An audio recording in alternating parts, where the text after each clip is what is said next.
You saw, did you have a good night last night? That was not a clear unanimous yeah. It was like you had a very good night because you was probably tired by coming karaoke. I heard someone came in late last night. As long as you had a good night, we are good, we are happy. It seems okay. And there are probably a few sleeping somewhere, but that's quite okay. Normal, kind of normal. You had a good night. Yeah, he's got glasses on right now, so he couldn't get his contacts in. I had the same this morning, struggling with them.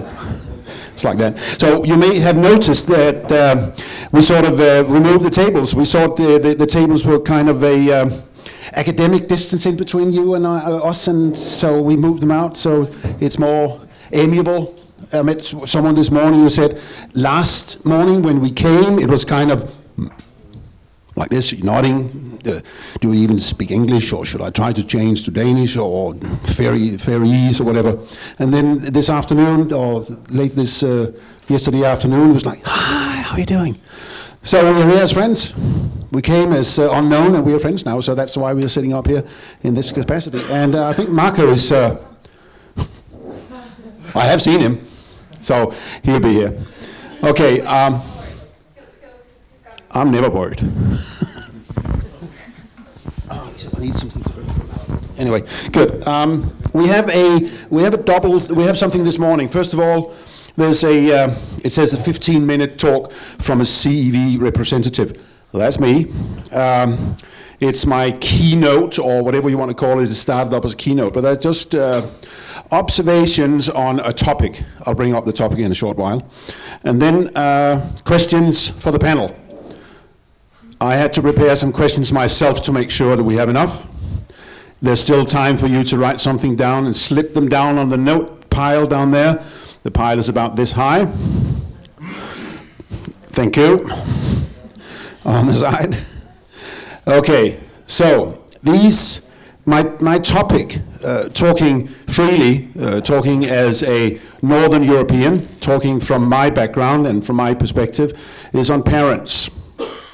Parents in volleyball. Where are the parents in all this? How do we use them? How do we exploit them? How do we introduce them? How do we include them in the world of volleyball? And I've got 10 points. The first one, they've got titles, and we'll try to make some funny ones. And the first one is called "She Who Must Be Obeyed." I guess British people right now will probably reminisce to something called a guy called Rumpole. You know what I'm talking about? A few knots. There's an old barrister, an old lawyer from London, and he was married to somebody who must be obeyed, the mother in the family. And I believe, honestly, that the most important parent out of a husband and a wife, a mother and a father in a family, to get the kids on board and to retain them in the sport is the mother. The father, he's got a whole bunch of other indifferent things to do normally. Play a bit of on the iPhone, going out to the car, making sure it shines, and as all men do, they will kick the wheel to see if it falls apart, this car. That's what men do, isn't it? Okay, well, Remco, he said no. He's going to elaborate on that a bit. What do you do then? Anyway, no, I believe the way to achieve that we have these kids on board in the volleyball arena is the mother. She is the one who will take all the major decisions in a kid's life in the first many years, including when they start in sports. It might be, though, that it's the dad who wants to get rid of the kid, as my dad did when I was 7. I got the kick in the butt, pardon my French, and was asked to go into athletics. He wanted to get rid of me, but it was my mother who, for the next 14 years, made sure that I loved athletics. And then I went 3 times a week, and then I ran, and sometimes I threw the javelin and such. But she was the one who was important to me. She was the one who made me. But then, of course, athletics is the sport of the lonely person. So I shifted into volleyball, where you meet more people, and I've been sticking with that ever since. But it was my parents who actually made me stick with sports. And the mother, I think, is an important person, the most important person out of parents to do these things. You might agree, you might disagree on this. These are, again, just my observations and my point of view on these things. And in a normal family, or in any family, you will always, of course, find the opposite, where the dad might be the most important, but on a general rule, always, if you are a coach, if you are a club leader in the board, always pick out the mom, find out where she is, and make sure that the first time she comes down to the club with a little kid and holding her and his hand, make sure that you have prepared a hot dog for her. It starts with a hot dog. When these kids come down with the mom knows no one. She's there, what is all this? There's a whole bunch of kids and coaches and adults running around, and somebody like Peter whistling, and you can't hear anything, and then she's all alone. And then it is very important that you have means in the club to receive these persons, this mom, maybe the dad, when they're coming, and give them a hot dog or something which makes them feel welcomed. It might be an apple, but a hot dog is just a good image for me to say, well, here we are, welcome. Make sure to include all the other parents who have already received a hot dog the previous day or the last year or the year before that. The third point, that was actually the second point with the hot dog. The third point is about nursing. Now they're on the topic of being a mom, and moms and mothers, women, they usually nurse their kids, but we need to nurse the parents. We need to make sure that they are groomed. We need to make sure that they feel welcome. We need to make sure that they know about the sport. It's not enough to say thank you for the kid and kick them away again. Make sure they're still in the club, take part of the practice for quite a while. Make sure they even understand the sport. Let them also have skills in the sport. Let them make a family game, not a one-to-one, not a two-to-two, but maybe a game where you have kids and parents playing at the same. For one reason and for one reason only, to make sure that the mom and dad also know what it is that goes on within the kid. Not only kid to kid, but mom to kid, parent to kid, adult to kid. And if you can get the parents on board that, then you will slowly, over the years, achieve what my mom achieved with me in athletics. I came to not only love the sport, but I also came to the fact that it was grown in. It became part of my DNA. I did not want to leave sport. I had no reason for going out into the woods or becoming a criminal or doing something completely strange and crazy when I was a kid.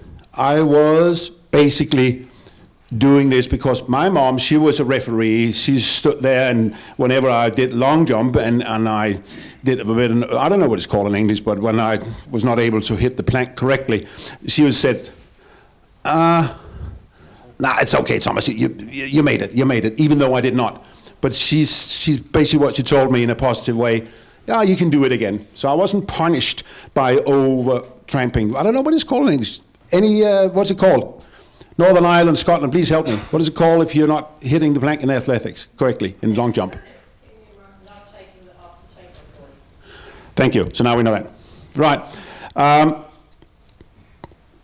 So the influence that a mom, dad, a parent has on the kid is planting or getting this DNA into the kids, the way they do it. They want to, by themselves, to come 2, 3, even 4 times a week, even though they might be 11, 12, 13, 14 years.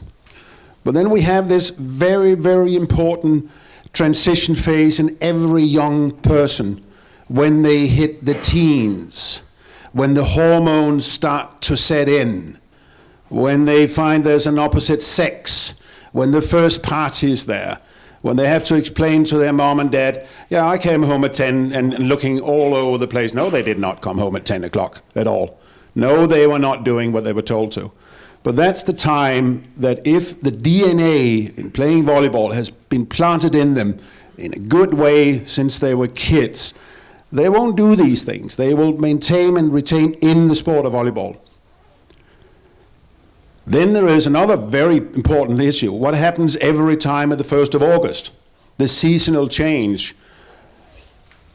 That's when all the sports, the indoor sports starts. They do that in Denmark anyway.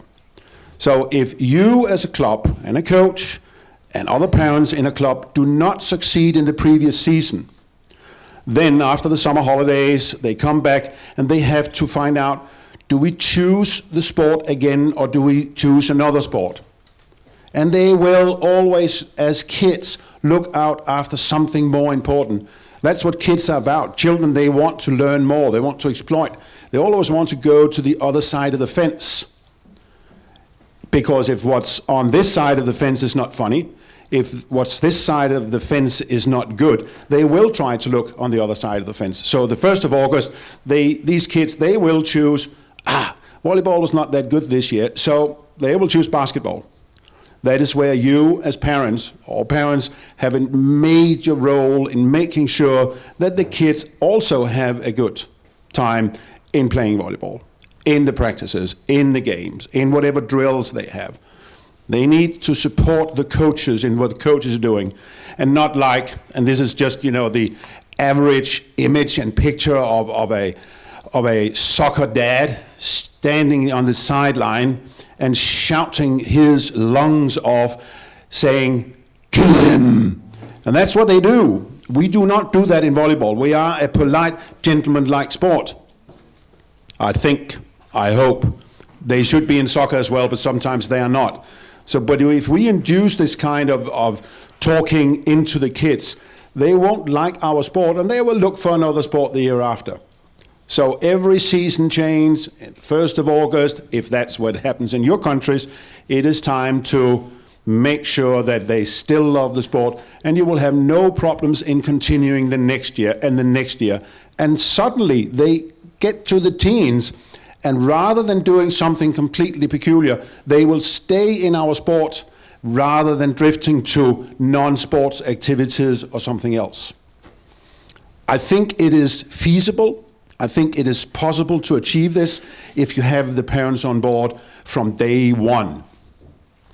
If you leave out the parents for the first many years in volleyball, you might fail miserably. I don't know how it is around Europe. I know how it is in Denmark. If a child is being sort of just delivered down there, nothing really happens and it's okay. And I tried many sports apart from athletics. I was this drifter every August because my mom at my teens sort of said, "Well, you're on your own now, Thomas." So I have been in handball, I have been in basketball and athletics and swimming and God knows what before. And that was all within 2 seasons because I didn't like any of them. So my mom was not there. So I was on my own, so I had to try, as kids do. A very important point is to these kids, to these parents, is that everything starts in the club. You as club members, you as club representatives, coaches, or leaders in the clubs, you need to know that you have to develop your club in order to receive the parents. You have to have schemes and drills and social activities to include the parents. Not only just being a parent, but you need that. So if you have a club which is basically driven towards one goal, to win the medal in the league every year and nothing else, you will one time down the road probably fail on getting new kids in because you forgot the parents. So I honestly believe that the club development towards the parents is as important as it is to develop the children and the youth and the teenagers into being fantastic and good volleyball players. And then I think it was Remco yesterday, he mentioned something good. I put a label on it. Volleyball is a garbage sport. It is the sport which is chosen last. They start off with soccer. And depending on the region, they always start off with soccer, we know that. And I don't know why it is, I've been doing this since 1970s. We always start by putting up soccer and football as our opponent and our adversary towards volleyball. But it is, of course, we know that, we have to realize that. But then what? In Denmark, we've got handball, we've got badminton, which is a world sport played by 5 or 6 countries in the world, but we still are world champions. But we have to compete against handball, we have to compete against soccer. And in one town in Denmark, we have to compete against underwater rugby. There you go. And then down the line, 4, 5, 6 comes volleyball. That has to change.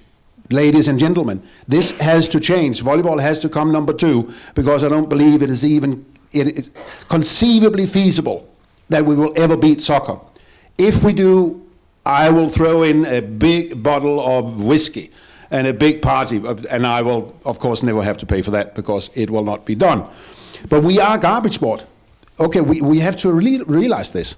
But if you can get the parents on board, on top of the kids and on top of everyone else, maybe even the media, then we have another argument for not being a garbage sport, because you can go out to the parents very early in a kid's life saying, do you know why volleyball is such a good sport? And then this is where we consult Christoph and Marco and Peter and Remco, because these guys can tell us exactly why is volleyball such a good sport for your child, for a whole range of reasons on which we all agree in here. Of course we do. We're volleyball nerds. We are aficionados in the sport. But we have to give the arguments to another normally unknown group, the parents. 2 more points. Or maybe only one. I think I covered one of the other ones. Inclusion is not enough, or is it? Is it enough to just include parents and saying, welcome, here's a hot dog, and we have these activities, we have some outings and some picnics, and please participate, and so on? No. I think it is also important that, apart from, nursing these parents, demand something from them. They have to chip in on their own worth. They have to make sure that they actively participate in club life as much as they can do, because parents have a very important task in their life, earning money for the family, for the house, for the apartment, for the car, the 2 cars, or whatever. So, but you still have to make sure that they are given tasks and jobs in the club. It is important, otherwise you will lose them. They might be linesmen in a match. They might have to be the ones serving the hot dogs for the new parents, or serving hot dogs for all the spectators. In Denmark, usually between 5 and 10 in any match. But they still need to be nursed, the spectators. And that is what you can do for the parents. Well, that sort of ends it for me for the time being. So it has been a long time... what's that called, whims of mine, that we have forgotten the parents. We know parents are important, but how much do we actually do about it? When do we actively go and include the parents? I think it's very, very, very important that we all realize this. And I can see it when I travel around Europe and see the school project. The parents are there, but they're not active.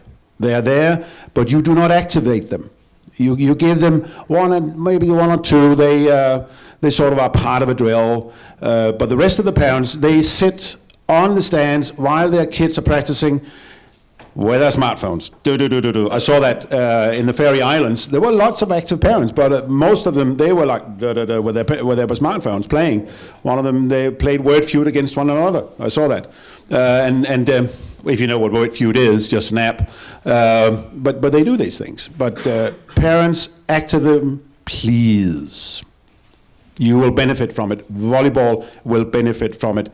Not now, not the next year, but 10 years from now. It's a long, long haul to get the parents on board. And if we can do it before soccer, basketball, handball, swimming does it, then we win. Thank you. Yeah, sure. Yeah, fortunately. And usually I'm supposed to ask questions to anybody else, but if you have any questions or comments, I will gladly answer them. About parents. The parents of our kids, they're coaching always in games. They change it every week, so all the parents are coaching. We've also a parents-kids training, so the kid is coming to the training with his parents, and we're going to play volleyball. We have 800 members, but we've also 250 volunteers by our club, and that 250 volunteers that are the parents. So it's also important to ask the parents that they want to do something in your club, maybe on your school. So that is very important. We organize organize also a parent evening, so we can talk about volleyball, how it works, all the levels we explain at the moment. So there are a lot of activities for parents. Okay, great. I was in America the last 2 Decembers. America have yeah, it's not Europe. I'm sorry, I'm going to talk about something else, but it's volleyball is around the world. They have a coaches convention with a staggering 3,500 coaches at the same time for 4 days in sometime in December, and it's quite good. My talks with all these different coaches revealed at least one thing to me, is that American coaches, yeah, well, in an American team there are about 5 or 6 or 7 or 8 or 9, 10 coaches. Sometimes it seems like there are more coaches than players. So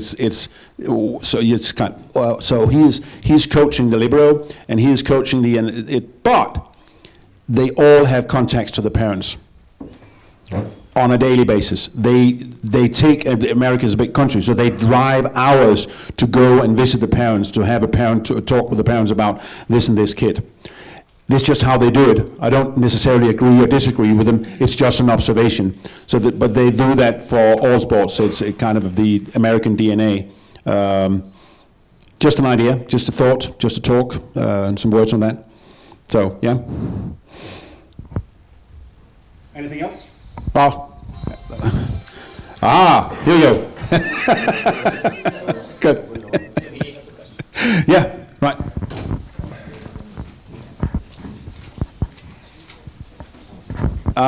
With any questions?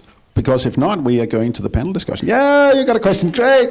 Gio from Slovenia. I just have one question, because in Slovenia, the most clubs or sports like soccer try to get rid of the parents. They're making problems and coaching the children, and how do you solve that? Like in the mean, and then they try to take over. It starts with a smile. It starts with making sure that you align with other human beings, that you can communicate, and you try to explain to the parents that their role is to support the children, otherwise it's going to damage the children, not only on a sports level, but probably also on other levels. And then you can do it more or less directly. You can be fairly blunt to some parents, and other parents will probably understand it directly. But you can say to them, stay off. This is not your turf. I'm not as a coach interfering in your work. You're going to work now and you have to sit behind a desk all day. You won't see me at your desk claiming what you're doing. But it starts with a smile. It starts with, you and I, we're doing it right now. And this is a good start. You can do that with any human being as long as you do it in a good way, so that way. And I'm a bit surprised that is what you just told me about, that they want to get rid of the parents. That is about the worst thing you can ever do, in my book. Letting flyers and let us take care of your kids, trust us, we are the experts. Yeah. Politics against the parents. Okay, I would do the complete opposite. I would make flyers saying we're all in it together. Then I will start with a smile, but I have to disagree on the first point with you. I don't think it's the mother that decides which sport the children will take. I think they are friends that are very important. And then the mother wants, maybe because I'm the mother, then just the mother just wants to get the kid what he really wants, and then it's supportive. But in the first people, I think they are friends.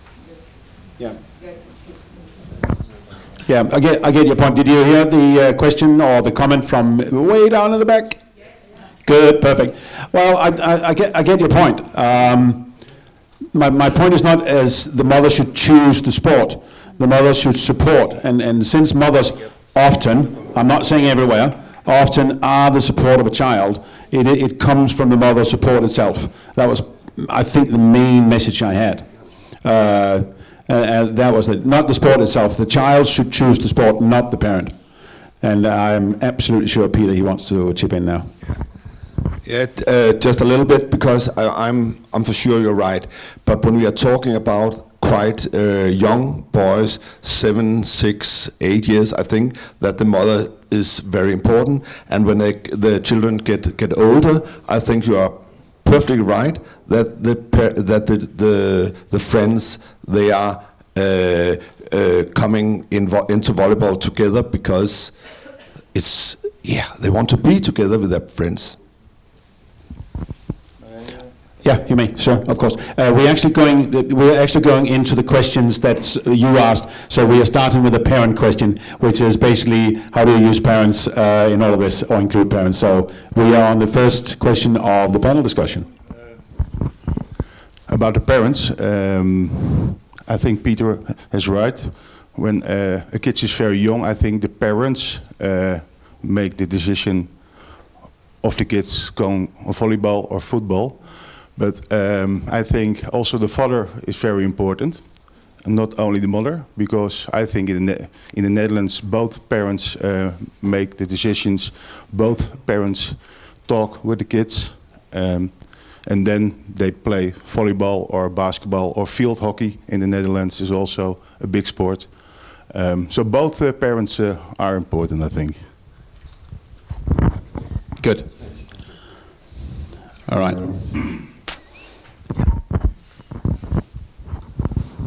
Ma in Italia la decisione della pratica sportiva prima degli 8 anni, prima dei 9 anni, è assolutamente della famiglia. In Italia do 8 let je dovoljeno samo odločitev cele familije, kako rečli. Pred 8 letom v klubu v Italiji ne grejo. Però prima degli 8 anni. Pred 8 letom. In Italy, it's the decision of which sport the kid is going to take is when he gets 8 years old, because before that the clubs can't have the kids in their clubs. And the consequence, each year, the kids change sport. But quando lo sport è quello definitivo, 9, 10, 11 anni, lo sport è scelto in base all'amicizia, in base ai compagni, in base a cose, oppure alla passione per quel determinato sport.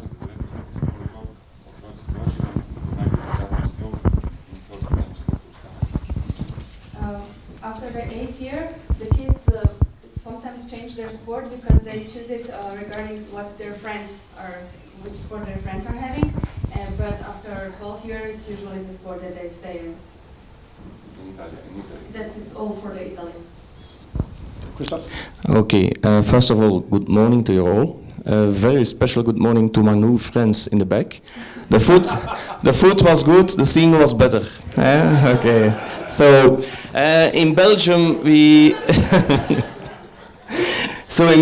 have a project called Volley at School, and we start in first year, so 6 until 12. So it's not always the mother or the father who choose. Most of the time, they are the friends, because when you go to school and you see, oh, I like volleyball, and we have a lot of my other friend from class, she wants to go to play volleyball, and my other friend, he also wants to play. So we have a little group of 4 or 5 people, 4 or 5 kids from the same class who comes to play volleyball. All right. Okay. So on for the other questions. We are in the middle of the panel discussion, or the beginning of the panel discussion. Here's one. What is the difference? I guess this one might be for Peter. What is the difference between 1.5 hour of tuition in school and 1.5 hour in a club? I guess that's me. Yeah. Okay. As you see yesterday in the sports hall, there was a big difference between what we was doing with kids, and Christoph and I has taken another way to do exercises. But let me explain. I think when we are going to the school, we have a target. The target is to get as much children to love volleyball, and then to get them into the clubs. That is one target. Another target is to educate the teachers so they can continue year after year to do volleyball in a proper way. So when we come in the Nordic country, we come 4 times in a school. We have to do a lot of things so that the children like volleyball and will come to our club, but also use it as an education for the teachers. That is how we are doing session in schools. But otherwise in the clubs, you must always have fun when you are doing volleyball, but you can do it more in a long-term way, so you can build up your training on other way. So I think that's the big difference. But also when you have club training, that's children who has chosen to go to volleyball. In the schools, you have all different kinds of boys and girls, so you have to motivate them. Okay, as Peter said, we have a different way of exercise or a method during our visits in school. In Belgium, we have 50 minutes, so not 1 hour and a half, we have 50 minutes, and we try to educate them. And most of the time, unfortunately, the teacher says, oh, there's someone from volleyball, now I can do something else. So you're alone. The difference is, I want that children like volleyball. So you saw yesterday fun. I want them to have fun. In the practical session, they did something like spiking. They did something like diving. But I didn't say, now you must dive, 1, 2, 3, dive. No, that's not my way of working with children. So the idea is to create exercises so they do it without we always telling them, now you must do this, now you must do that.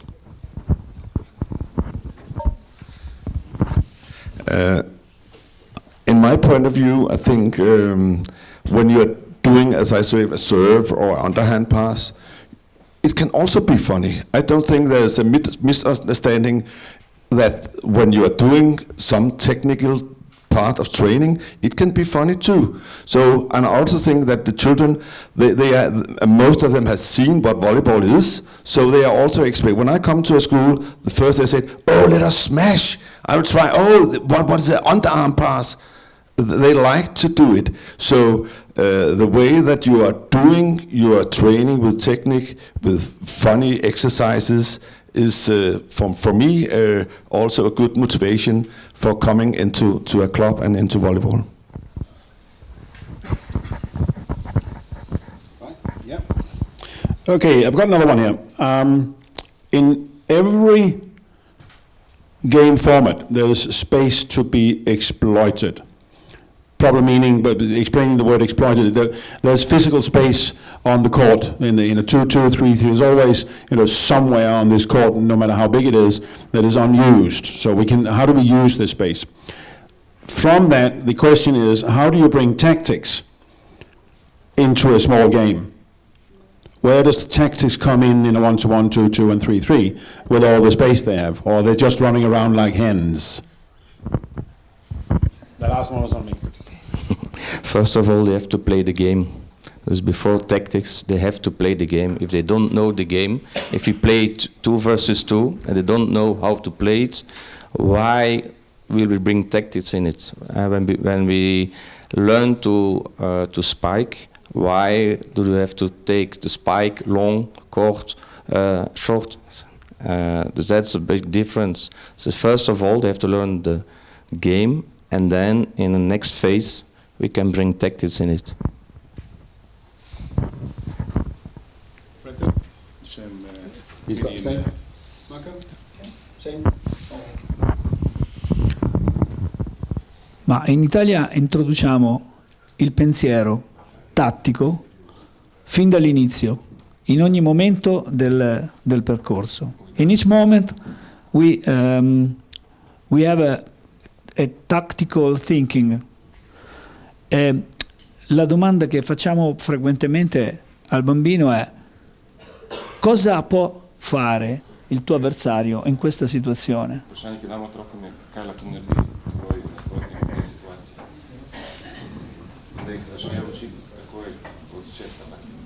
In Italy, they start to teach tactics to the kids right at the beginning. The most common question that they pose to the children is, what do you think your opponent can do in certain situation? È per questo motivo che iniziamo con tutti i giochi che prevedono che danno grande importanza al movimento degli arti inferiori.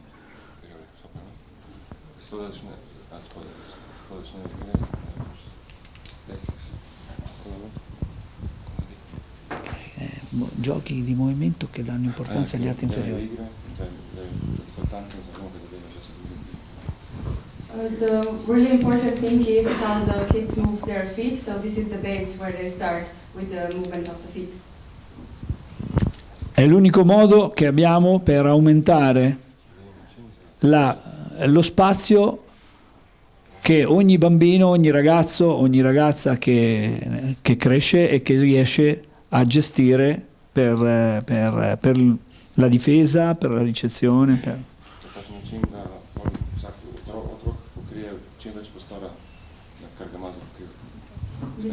This is the only way to improve their movement. This is the only way that they can cover more space on the court.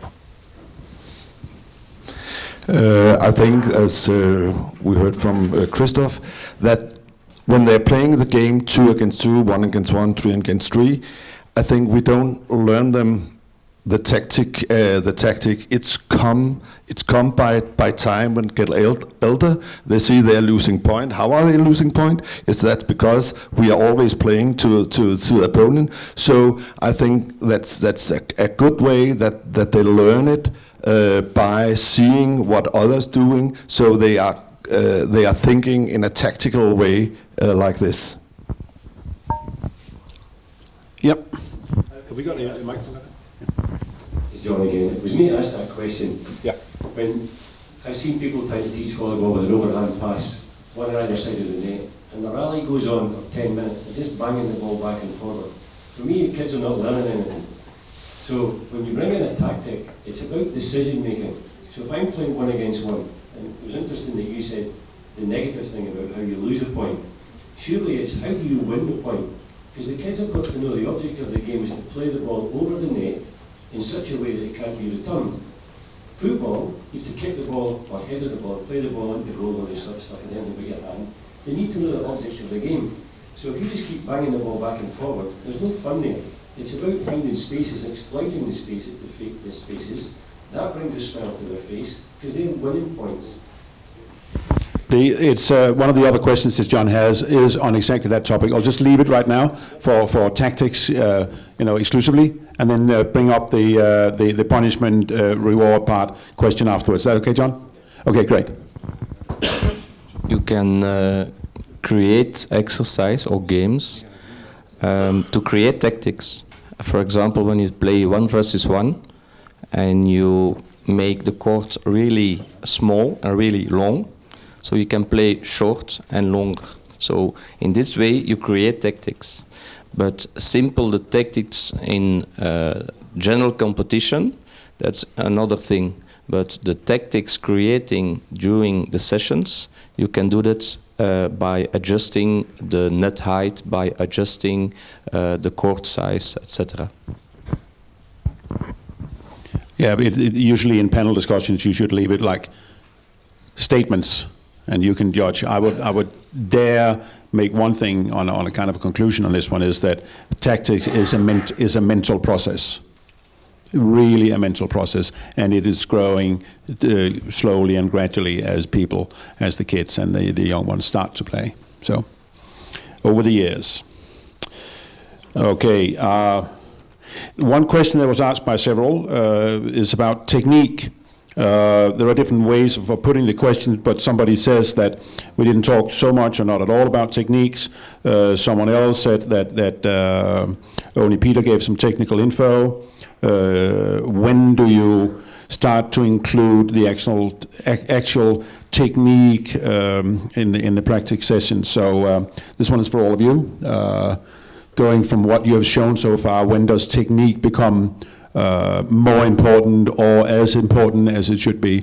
Eventually it will be a lot of technique, but the techniques in all the work we have seen, where is it? From one end to the other. technique we start around 10, 11 years old. Before that, when they do something really, really wrong, then I try to change it. But techniques really, we start 10, 11 years old. And then we start also with real volleyball. The question is, what is technique? So yesterday you saw something called ball handling. You have to put one arm and you have to control the ball. Or you have to put one hand, you have to control the ball. For me, this is already a form of technique. It's not fun, now we're gonna play, we're gonna set 1, 2, 3, 4, 5. I did it when I started playing volleyball in 1982. So now in modern volleyball, it's another way of living, another way of playing the ball, playing the game. Christoph says that technique is different things. I'm totally agree with you, but technique can also be, you have to show the children how underhand pass could look like. And there's a difference between showing and trying to do technical things and to do it for 1 hour doing underhand pass. So I think that is, for me, in Denmark and the Faroe Islands, the way we are doing it, we are using techniques, but it's not fill a lot of our training, but we show how it could look, and the children do their own things to learn. But we have some simple keywords: hands high, thumbs between your forehead, and so on. And that's the only technique we are doing. But we like to do it and like to show that is also volleyball, and it can be fun.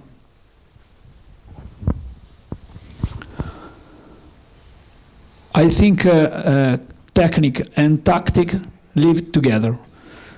And when start, dividiamo l'allenamento in una situazione quando abbiamo la palla e quando la palla è in mano all'avversario. Quindi prima chiediamo un comportamento specifico. Chi ha la palla si domanda come può realizzare il punto. Chi non ha la palla si domanda come può evitare di subire il punto. Poi la tecnica si inserisce come mezzo per realizzare l'obiettivo.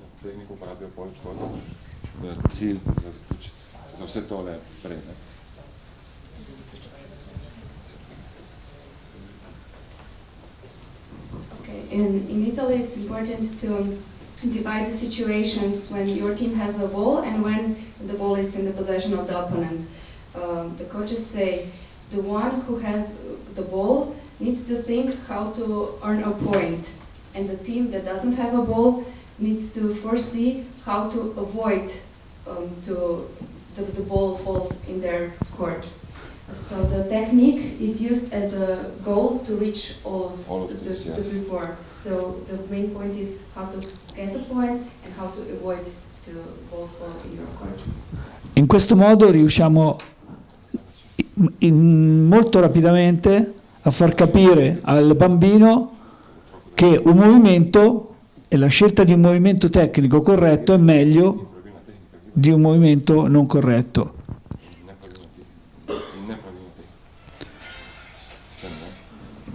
In this way, you can easily explain the child how important it is that the movement is right. So the difference between the right movement and the wrong movement is in winning a point.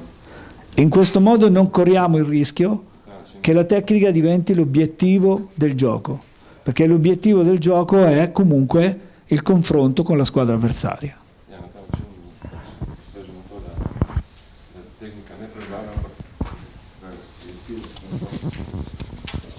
In this way, we focus that the tactics is not the main goal goal of the practice, because the most important is how to face the other team.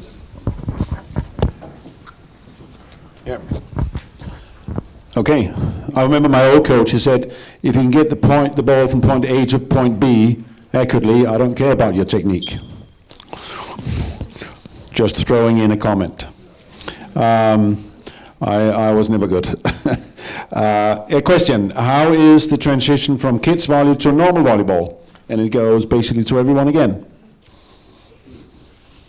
When do they, is it only an age issue? Because they're old enough, then it's only normal volleyball? Or what's the transition? I think we all struggle with that. For sure we do it in Denmark and in Faroe Islands. How can we get the children from playing 1 against 1, 2 against 2, kids volley, 4 against 4, to 6 against 6? Because first of all, there's a lot of children going out of the sport just precise in that age. But we try to do it like that. Children who are now have played a lot of volleyball, they say we have to go to 6 against 6, and that's perfect if they can handle it.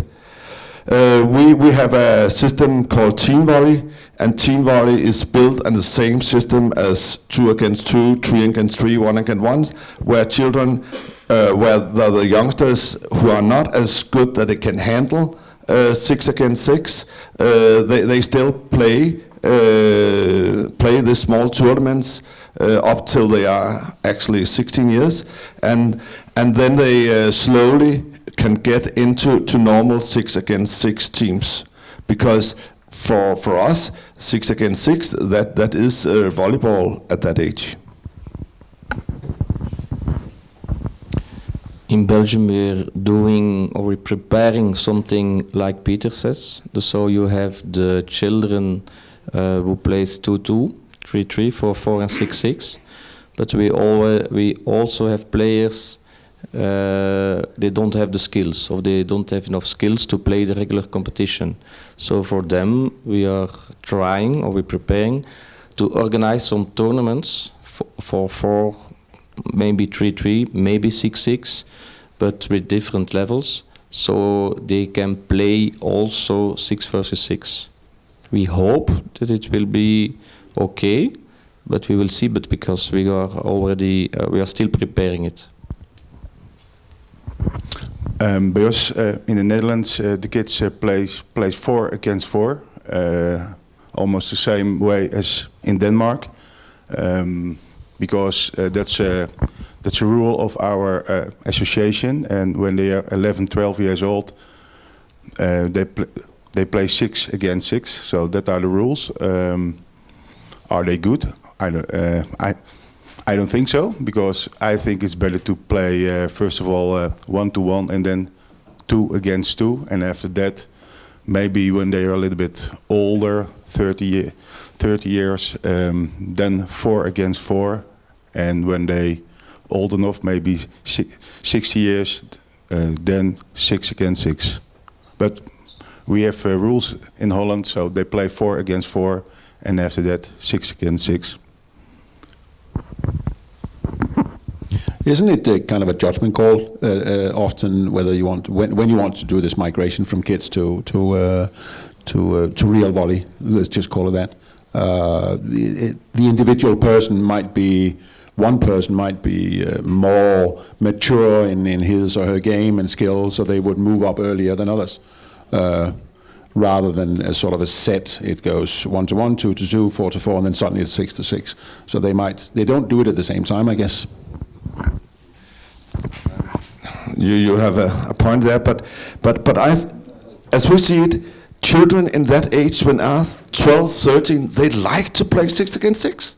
You can say, oh, it's best for them to play 1 against 1 and they get better doing this and that, but actually they like it.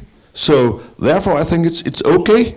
We have no problem, let them go into the field, try to play 6 against 6, because that can be funny for them, but because they also look what are the adults doing, what is that, and playing 1 against 1, 2 against 2, that for sure give better volleyball players, but the kids like to do real volley.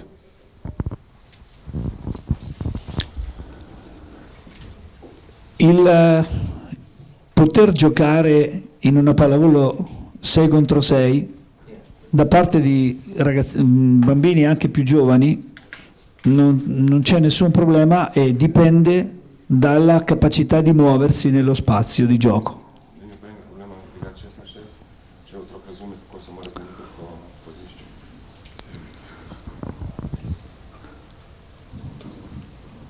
It's not a problem for children to play 6 against 6 if they understand the movement inside the court.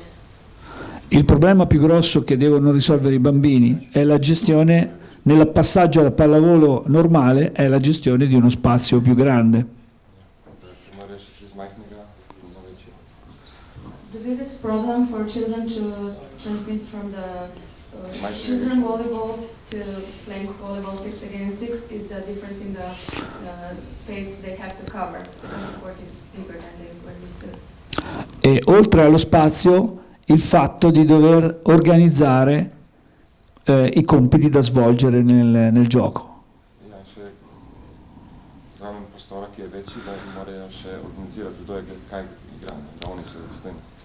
And besides of the bigger court, they have more players in the court and the roles are different.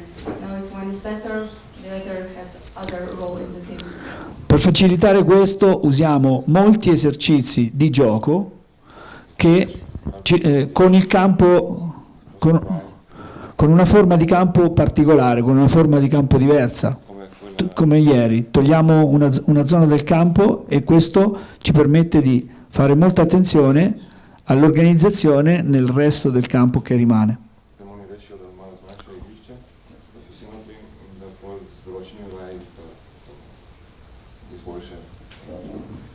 One way of training is that you limit their court, like we could see yesterday in the sports hall. So when they are gathered in a smaller place, they first do their roles and they can cover the bigger space. Okay. At the end, so Peter told that the kids like playing 6-6. Beach volleyball is 2 versus 2. So they like it a lot. And next thing is also what do they like about 6-6 standing on the field. And I mean it literally. Standing on the field when you're not able to do this. So I know we have different levels to play 6-6, but we think it's important that when they're not ready to play 6-6, they won't have fun playing 6-6. I totally agree when they're not ready, but when they are ready, then start play 6 against 6. Then I agree. Yeah. Okay. Then I agree. I think also there are a few kids, they like 6 against 6. In the past when I was self a volleyball player, I liked 6-6, but only did 3 positions on the net. Behind the field, we have the libero at that moment, so I was also standing at position 1, at position 5, and also at 6. And 6 was the most horrible position in the field for me, because I standing there and all the balls coming behind me, and I standing there and I look. So I think 6-6, a few, maybe a lot of kids like it, but there are also kids, and I think that are new kids from this time, they like 2 against 2. We have also an example in our competition in the first division. There is a team of 10 players that are all beach players, that are couples. And we think at that moment, that's not possible that they play inside with each other. And it's possible. And they became a champion in the 3rd division, in the 2nd division, and now in the 3rd division They are not champion, but it's possible. So I think there are a lot of balls, 6 against 6, 2 against 2, maybe 4 against 4. And at the end, you play 6 against 6, I know. But I think we live in a new time. So I think we must also look to 2 against 2. That's very important. All right, progressing to some of the next questions. I can just briefly say that we have, despite my fears yesterday, there are too many questions. That's nice. So I won't be able to do them all. So I will be the judge of the relevant questions up here. So blame it on me if your questions is not being asked, and only me. And one for the staff. What's the time? Do we have an hour? We mean a quarter of an hour now, or can we extend it for a bit in case we can extend it a bit? Thank you. I've got 2 questions which are related on one single word: the level progression, or how do we go to the next level? What triggers that we can go to the next level? They're not related as such, except for progression. The first one goes, what are the main goals you want to achieve on each of the levels, 1-1, 2-2, 3 versus 3, and 4 versus 4? What indicates you to go one step further? When are these kids mature enough to do this? It depends on the level. So, for example, in Belgium, level 1A, they have to catch and throw the ball. And for ourselves, not as a test, we think when they could catch the ball 7 over 10 times, that's for us to know, okay, we can start going to the next level. But it's not easy to define when which are the goals, which are the targets to go to a next level. So, but most of all, we think for an exercise 7 over 10 times.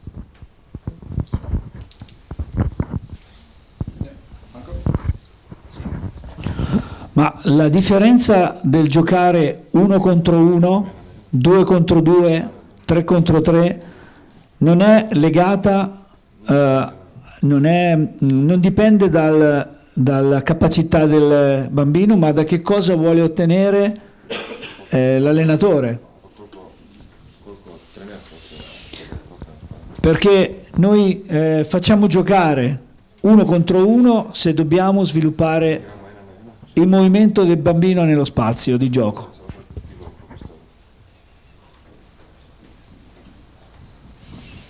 The difference between playing 1-on-1, 2-on-2, or 3 versus 3, it's not the capacity of the children, what he can achieve. It is how much the coach wants to get out of these children. We play 1 against 1 if we want to improve the movement. Giochiamo 2 contro 2 per migliorare la collaborazione, per cercare la collaborazione nella costruzione del gioco d'attacco. We play 2 against 2 when we want to improve the cooperation among players, to how to prepare the attack. E usiamo il 3 contro 3 per insegnare l'anticipazione della situazione di gioco. And we use 3 against 3 when we want the children to start anticipate the game. E usiamo gli stessi concetti anche nell'allenamento di squadre di più alto livello, di più alta età, perché anche in squadre under 18 si usa questo tipo di gestione dell'allenamento di gioco. We use the same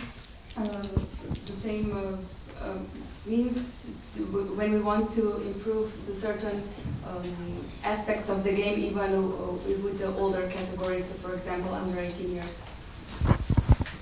Okay, good. Okay, next question is a bit more tricky. So you have to think a wee bit about it. It's directed to the 4 of them. This is a question about the drills we've seen. We've seen drills from all of them. They are more or less the same, very small variations. How would you, our 4 speakers, develop new drills? What is it that drives you to invent something that has not been seen before? How do we develop the game and the drills from your point of view? do we as coaches, or do you as coaches, need an extra education? Do you need to consult other coaches in order to achieve the ability to invent a new drill, something that makes sense?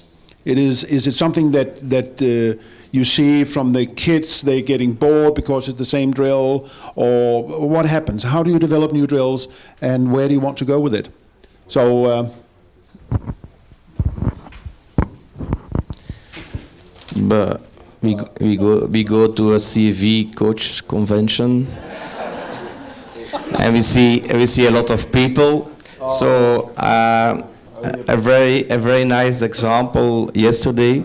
I had a talk with Hazel, and we shared some information. I saw she had some materials. She said, "Oh, I know what you're doing, because in Norway there is a Belgium coach, and she works in the same way."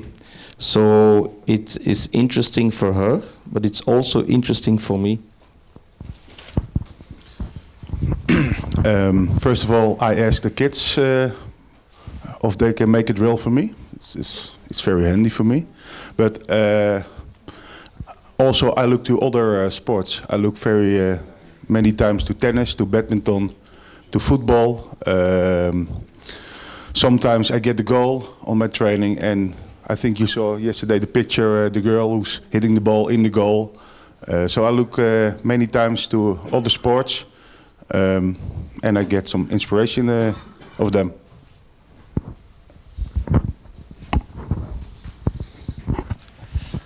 I think first of all, I try to have big eyes, big ears, and a little mouth.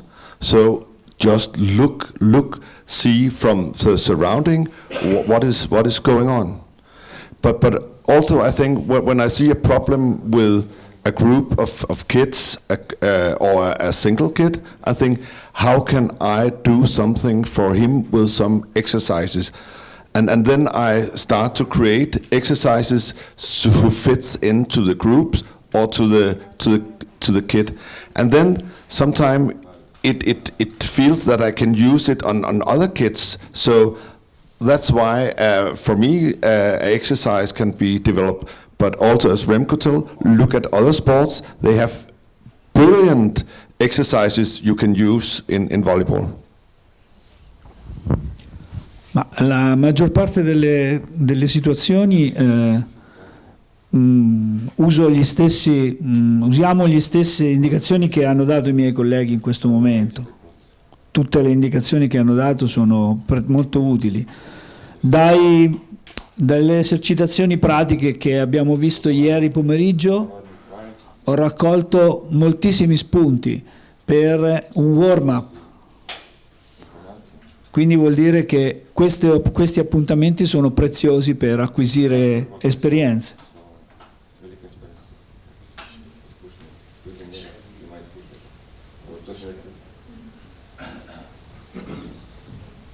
In the most situation, we use the same drills as the others, because as we saw yesterday, these drills can be really useful. We start with the completely regular drills, from which we get a lot of information, especially in the events like this, the CEV Coaches Convention. It's a great place to share the ideas. Poi usiamo dei giochi per il miglioramento della tecnica e per il miglioramento del comportamento del giocatore in campo, ma questi spunti ce li dà la pallavolo, e quindi tutti questi progetti sono studiati in base a quello che suggerisce la pallavolo.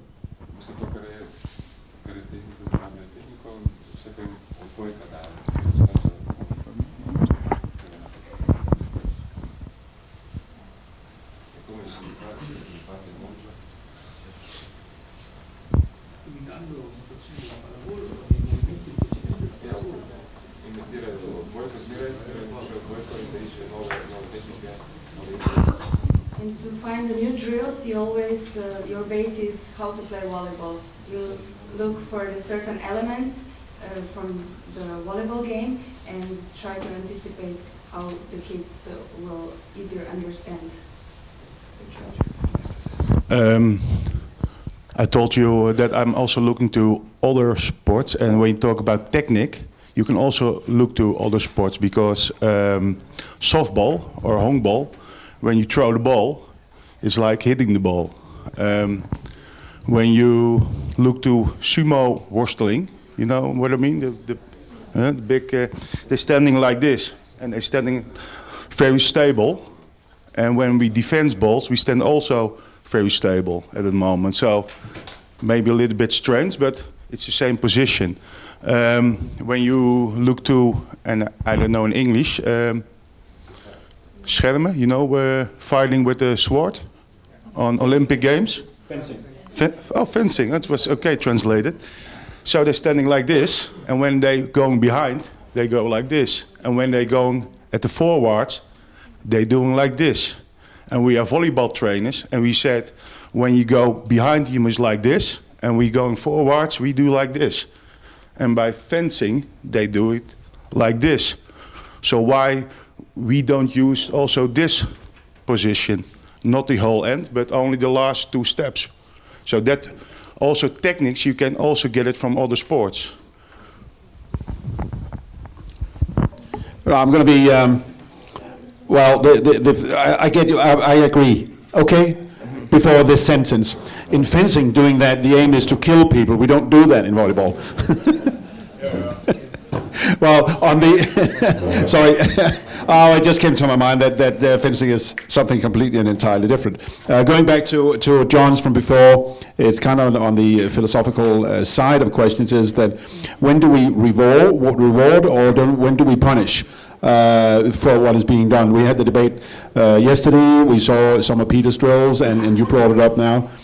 So the thing is that when is punishment, I would rephrase it a bit. Is punishment, quote unquote, okay, or is it not? When does it benefit or when doesn't it benefit? Because a reward usually always benefits. So I think it's mainly on punishment. Does it work, and in what way? And I know exactly who to put the question to. There you go, Peter. Yeah, and the question must be, what is punishment? When you lose a point playing volleyball, you don't taking the ball, the opponent get a point. Then that's punish for you. You can see you're doing a mistake. In kids volley, we say when you are doing a mistake, you go out of the court. That can be feel like punishment, but it's for me the same as giving a point to another. That's also a way of looking of coming in. But when we so you can see we are punishing the children. In our mind about playing kids volley will be in the next. Will we do it that you don't go out of the field, but you get points? That will be the decision that we will take the next month in Denmark, because I think you have a point of view. Why standing so much out of the field when you can be in the field?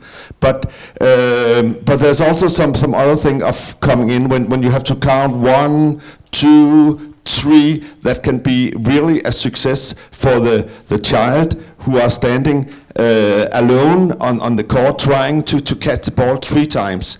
And as when we play kids volley, normally the first going out maybe is the best, not the worst, because he's trying to do something very difficult. So on the court there's a little kid who can't do so much. He can be the hero because he catches the ball 3 times, and that's very successful. But I agree that can be a problem with our play kids volley. Is that punishment or what?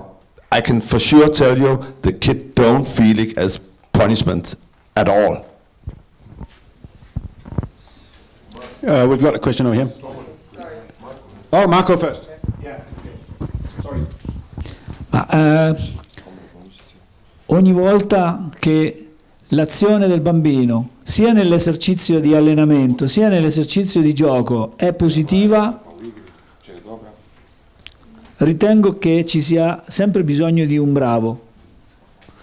Se l'azione è negativa in un esercizio, la cosa che faccio più spesso è riproviamo. Se invece l'azione negativa nell'esercizio di gioco e nel gioco insieme ai compagni, a volte bisogna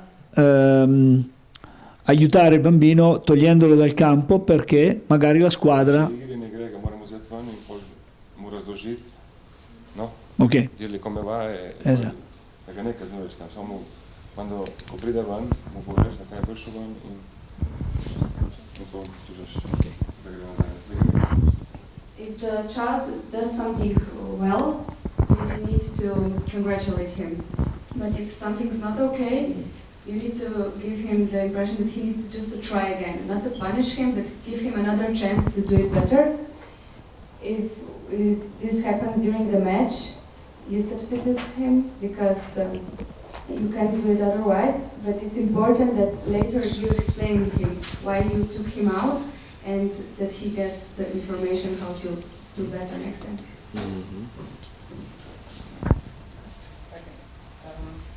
Hi, I'm Eva from Slovenia, and I have a question about anxiety of kids, like when they're under pressure. I had like, I don't know, kids that are really trying and they're really good, they're at really good level because they want to and I help them, but then comes a mistake and these days kids are really like disappointed and the world is getting down, everything is crushing, everything is wrong, and they're like start to cry.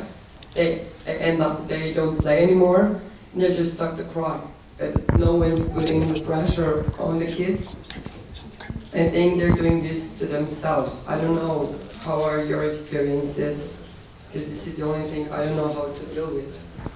I'm going to, even though I'm not on the expert panel, I used to be a coach on top level. And going back to my initial on parents, I would maybe try to look at the relationship between parents and kids. It is often from home, how they're brought up, and that might be a good idea. It's not volleyball related at all often. Yeah, I think it's just a personal observation being in sports for that many years, that often you will find these anxiety and fear of things, not because of the sport they're in, but because of other factors. As you said from Slovenia, they're now trying to get the parents completely out of it. You'll get more kids with anxiety attacks. Sorry for the word. Yeah, it could be. I don't know. It's a little bit changing the mindset. So when we play 2 versus 2, and for example, a child tries to hit the ball, and we know it's a learning process, and she hits the ball 3 meters outside the court. I said, well done. So, and the parents, what do they say? Oh, it was outside, I don't care. So when a kid comes home, after a game, the first thing the parents ask, did you win? It's not important. First thing to ask is, did you have fun? And then the second thing is, in football, in soccer, first I ask, did you win? And how many goals did you score? It's changing the mindset. Maybe also interesting, and that's in Norway, I understand. They play not a real competition anymore. They play against each other. I don't know, without points, I don't know, but there is no number 1, number 2, number 3 anymore. Maybe the one from Norway, that's you. Is that right? Because Matt van Wezel told me, he was the head coach. Also by other sports, they don't play with... I've seen it more in the other sports, and for volleyball they have kids tournaments where everyone gets a medal, and it's I saw yesterday with Peter's drills where they go out if they make a mistake, but for our teams it's rotational in order. So someone has to go out and then another one comes in. It doesn't matter who made the mistake. It's everyone is rotating in and out of the courts in a set order. But we also have a kind of a campaign across all sports in Norway now towards parents where it's kind of not a slogan, but they ask parents to say to their kids after a game, it was fun watching you play. It it's not about or did you win or telling them how they did in the game or not, but just don't talk to them about tactics and how they did in the game. Just say it was fun watching you. That's a big target for all of sports Norway right now. Yeah, we've also now in discussion in Holland that we must play without competition, also in volleyball, but also in football. So that's very difficult, but I think what she said is right, and also what Christoph said, ask the child if it was nice, if it was fun, but it's difficult. Yeah.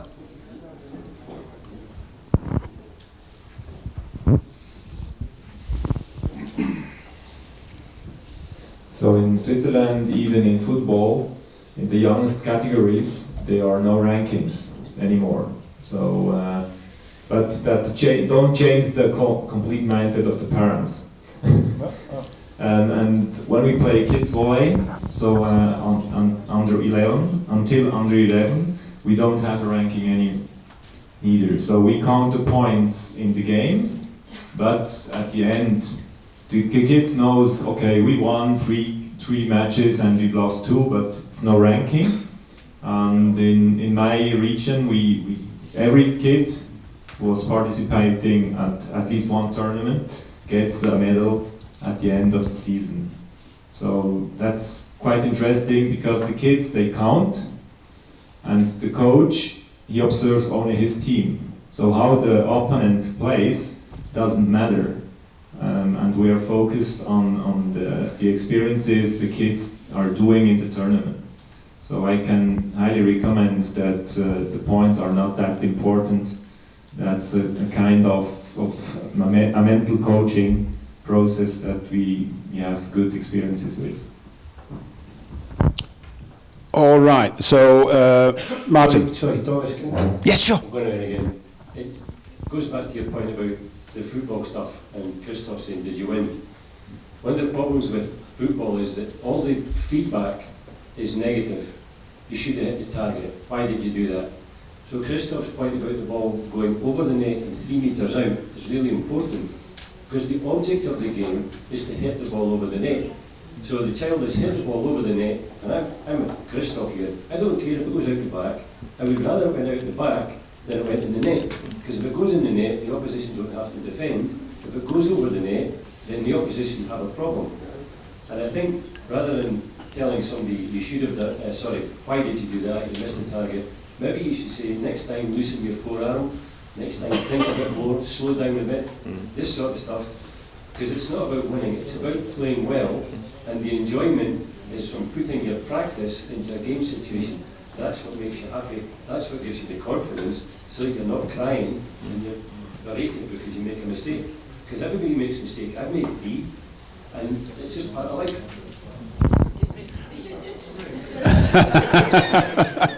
Well, I missed a plane once.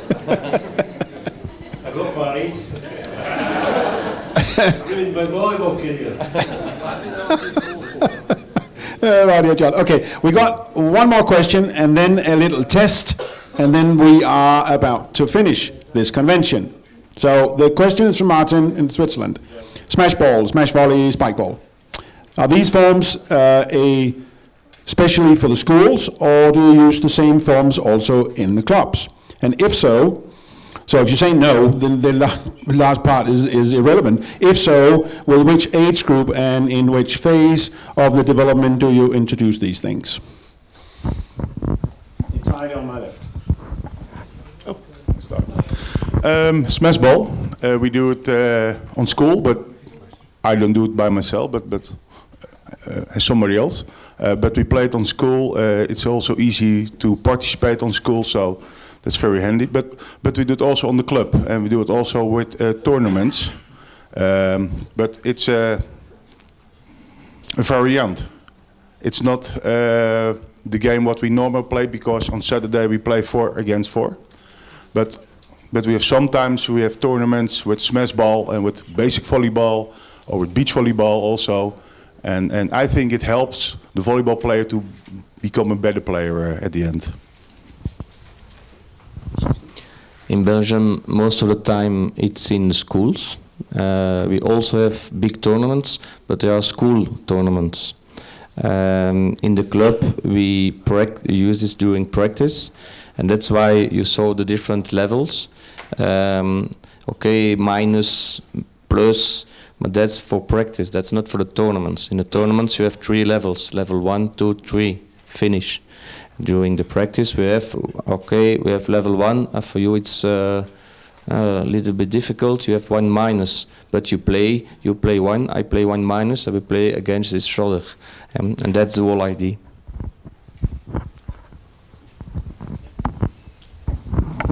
In Italia usiamo lo spike ball sia nella scuola che all'interno dell'attività di un club, e inizia la pratica di questo gioco e inizia fin dal primo momento in cui i bambini entrano a far parte della squadra, o fin dall'inizio e in tutte e due.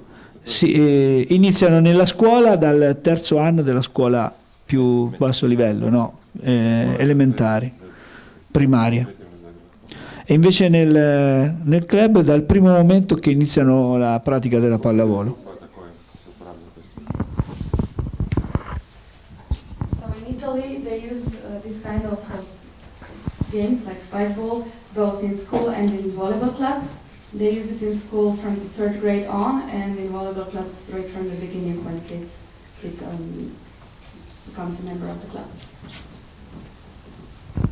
All right, that was the last question. There were more, but the time being the limit. I have a little test thought of yesterday as well. We have a parent. We need to describe volleyball to this parent.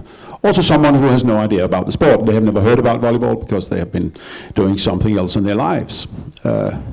Without telling, without using words, without being vocal, how would you, in a sign or with a movement, show to them the most important skill, technique in volleyball? What is it that from a skill, from a sign, from a posture point of view, defines volleyball? Is it the spike? Is it the pass? Is it the set? What is it?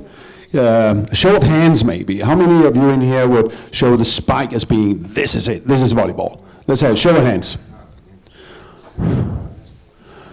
The spike, yeah, the spike is the one that defines volleyball. Okay, good. How many would choose the pass? The underhand pass as the one defining volleyball as unique to any other sport? Do you understand the question? Right, okay. Only a few. What about the set? Setting. Also, so setting and passing on my left-hand side. Okay, it's quite funny because I thought of yesterday that we heard from Renko and Christoph that, and also from others, that the spike is what people, the young kids, they're going in for the spike. They really want to spike it, they want to attack, they want to win, they want to cheer and all that stuff. It has to go not only above the net, but also has to, if they have a good spike, within the court, John, and not out in the backfield. Sorry about that, yeah. But the problem is with the spike is, I've heard it before, is that the spike is badminton, it's tennis, it's a dunk in basketball, it's a racquetball. Well, that's the same as squash in the UK. So the spike as being the one that the kids want to come from doesn't really define our sport, because it's so, common to other sports as well. It's just an observation, it's just a comment. But then, of course, then we have a problem, because we actually, some of you said that the pass was the one that defined the sport. So we are defining our sport maybe from a defensive point of view. There's no doubt in my mind why we come third or fourth or being the garbage board, because we define ourselves as being defensive. That's something for you to take home and think about for the next convention. And whenever you are, wherever you are, and that's it. Just a comment and observation. Okay, so we're about to finalize this stuff. I am really, really bad at saying goodbye because I like saying hello. But I can tell you one thing is that on my side, I've got 2 guys, and on the other side, I've got 2 other guys, and they need a huge round of big applause, and I would like them to stand up.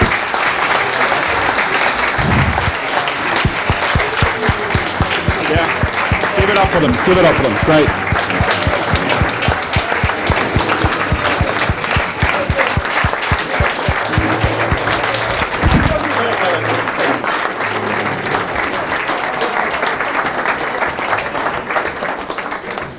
All right, great. So now that we're standing, everybody sit down except staff.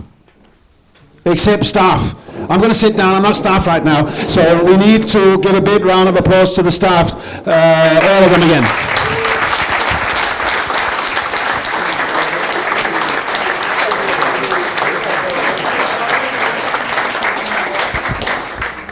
I sincerely hope that you have all achieved at least a couple of goals. One is to learn from these experts. I'm positive you have. There are takeaways from every conference, from every convent. Some of the stuff you can say, yes, this is new. Some of the stuff you can say, I know it already. But knowing it already means you're doing it right already. Hopefully. Unless they're doing it wrong, then you're doing it wrong as well. But they don't do anything wrong, so that's the way that happens. So there are takeaways, always, there has to be. There's also another takeaway, and I hope you achieved that as the day yesterday progressed, is you have learned new friends, you have talked to people you have never met before, you have struggled with the languages, and you went up to people and said something, and it was like, no, I don't understand you. It doesn't matter. You have tried. You have really dared doing something. And next year, someone might have to teach themselves another language if you want to get in contact with other people. Or bring an interpreter. I don't know. It's all legal, all that stuff. Or the year after that, I don't know. And I've said that we will try for a next convention. We have no idea when, and we have no idea about the content. We know the format, because I think personally this format has been good. It has been a success, seen from my point of view. So with that, it is thank you, safe travels, and remember, keep smiling and check out before 11 of your rooms. So thank you all for coming, and hope to see you somewhere around in the volleyball world, mainly at the court. Unless we have some practical stuff from you guys that is important. I think the itineraries for people going to the airport is more or less okay. If not, it's too late. No, it's not. You can always go up at the desk where you came in, and you can see when you're being picked up. So thank you very much. It has been a pleasure to meet you all.